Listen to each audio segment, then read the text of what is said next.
नमस्कार। नमस्ते नमस्ते। अपना परिचय दीजिए। मेरा नाम है आत्माराम परमार। मेरा गांव है हकीमाबाद और तहसील आष्टा, जिला सीहोर का रहने वाला हूं।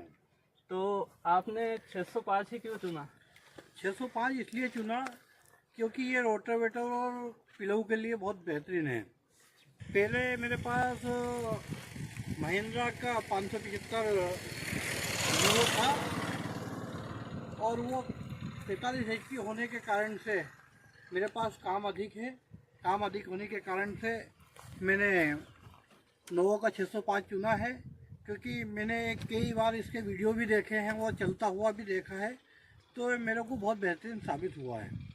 इसलिए मेरा विचार हुआ कि मैं नोवो 605 ही खरीदूं। तो आपने 4x4 ही क्यों चुना? 4x4 इसलिए चुना कि आने वाले समय में जो हमारे भारत सरकार की जो योजना है, नर्मदा नल जल योजना, नर्मदा सिंचाई योजना, कुछ ही दिनों पश्चात हमारे यहाँ कुछ ही ग्रामों में तो चालू हो चुकी है, कुछ ही दिनों पश्चात हमारे ग्राम में भी आने वाली है। पाइपलाइन का जाल बिछ चुका है।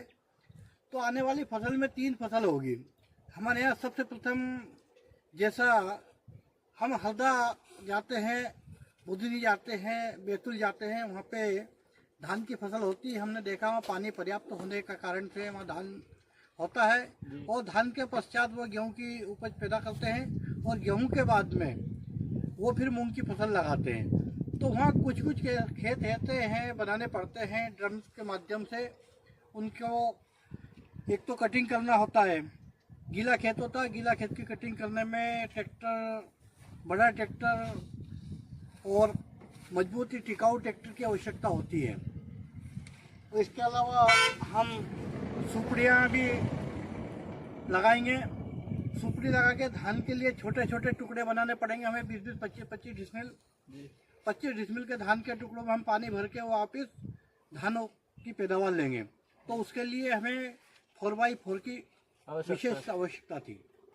575 वैसे बढ़िया ट्रैक्टर था, ऐसे कोई दिक्कत नहीं थी, पर अधिक जो इम्प्लीमेंट में काम नहीं दे पा रहा था। 575 की कुछ कैपेसिटी कुछ कमज़ोर थी इसकी गुणवत्ता में, क्योंकि ये 57 HP है और वो 45 HP का था।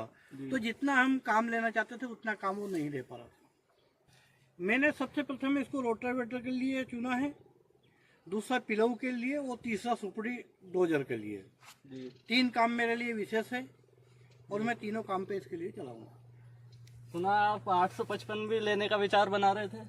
855 लेने का विचार बना रहे थे, पर 855 का क्या कुछ दिनों पश्चात ऐसा सुनने में आ रहा है कि महिंद्रा कंपनी ने उसको ले चुकी है उसको, और कुछ दिनों के बाद कि बहुत सारी ऐसी कंपनियां हैं जो आई थी और मार्केट से वापस चली गई। आज उन ट्रैक्टरों के पार्ट्स नहीं मिलते हैं। तो महिंद्रा एक ऐसी कंपनी है, बहुत पुरानी कंपनी और पहले से चलती आ रही कंपनी है, तो इसका पार्ट्स आप कहीं भी चाहे मिल सकता है। और यदि स्वराज यदि बंद हुआ तो फिर हमें पार्ट्स में दिक्कत आती है, इसलिए हमने स्वराज को नहीं लिया।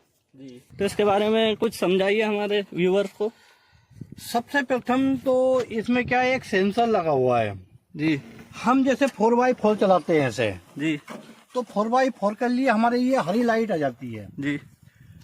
और जैसे हम उसको न्यूट्रल करते हैं 4x4 को, तो ये लाइट बंद हो जाती है। इसके पश्चात इसमें पीटीओ शाफ्ट के लिए अलग गियर दिया गया है, जो बिना क्लच के द्वारा लगा सकते हैं। और इसकी जो क्लच है, ये जो क्लच है जी, ये रिवर्स भी चलती है और फॉरवर्ड भी चलती है, दोनों साइड चलती है।